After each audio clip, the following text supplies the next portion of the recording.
Bienvenue en Champagne.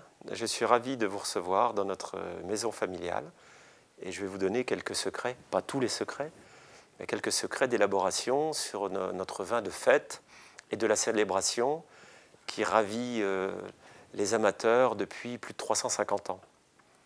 Alors d'abord, on cueille le raisin évidemment, à la main puisque la machine est interdite en Champagne.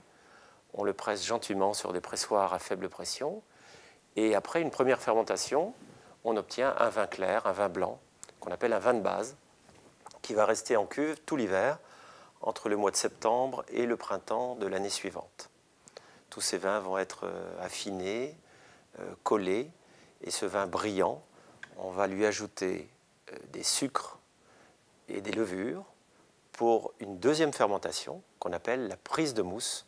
Cette fermentation se fait au printemps, quand la température extérieure remonte, que la nature retrouve sa vigueur, et les bulles vont naître dans cette bouteille de champagne fermée.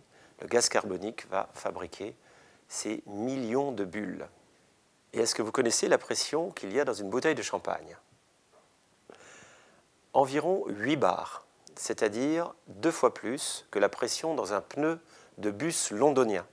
C'est une très forte pression qui est générée par les 60 millions de bulles qu'il y a dans une bouteille de champagne.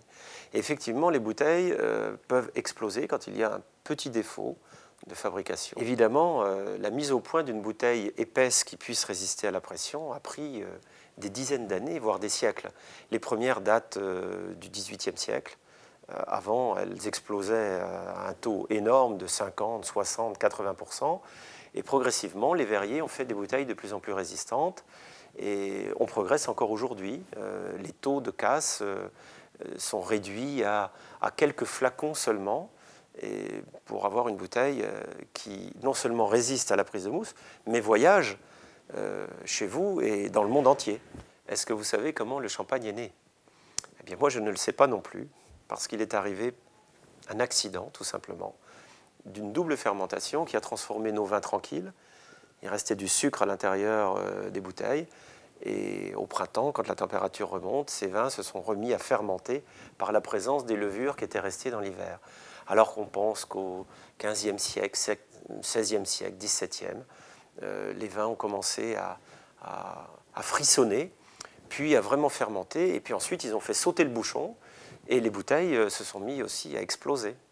Alors aujourd'hui, c'est un procédé que nous maîtrisons parfaitement.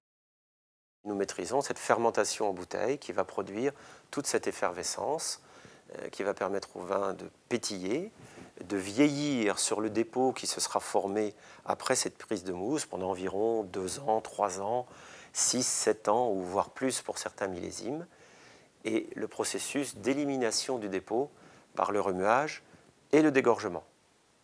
Alors, le remuage consiste à poser chaque bouteille sur un pupitre, position horizontale, le dépôt s'étant formé sur le flanc de la bouteille.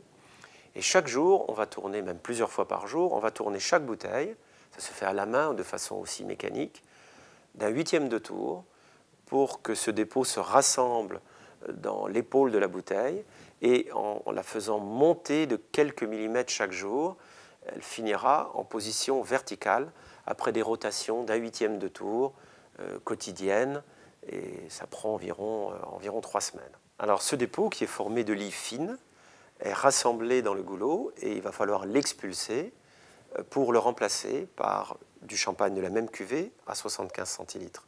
Donc chaque bouteille est débouchée, la mousse s'échappe, le dépôt est éjecté, on complète avec quelques centilitres de vin et à ce stade, on ajoute une petite dose de liqueur d'expédition qui est faite de vieux vin de champagne et de sucre de canne pour assurer le dosage entre brut, demi-sec, extra dry ou brut nature, où dans ce cas, le champagne ne recevra pas de liqueur. On l'appelle zéro dosage brut nature. Maintenant que l'élaboration du champagne n'a plus de secret pour vous, vous pouvez le savourer entre amis, en famille ou de façon plus intime, en tête-à-tête, sur une jolie table nappée et dans un verre en cristal ou un verre plus simple pour apprécier les bulles, l'effervescence et tous les arômes qui vont venir émoustiller vos sens.